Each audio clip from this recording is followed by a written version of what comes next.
Hocam, mesane botoksu nedir? Mesane botoksu özellikle son yıllarda kullanılan yöntemlerden biridir. Nerede kullanılır?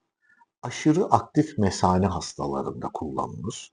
Yani çok sık idrara çıkma şikayeti varsa, ilaçlarla tedavi edemediysek, hasta her türlü ilaca rağmen sürekli idrara gitme ihtiyacı hissediyorsa mesane botoksunu kullanırız. Bunun dışında interstişiyel sistit dediğimiz ağrılı mesane sendromunda da her türlü tedaviye rağmen hastanın iritasyon bulguları, rahatsızlığı gitmiyorsa, ağrısı geçmiyorsa, sürekli idrara gitme ihtiyacı varsa yine mesane botoksunu kullanırız.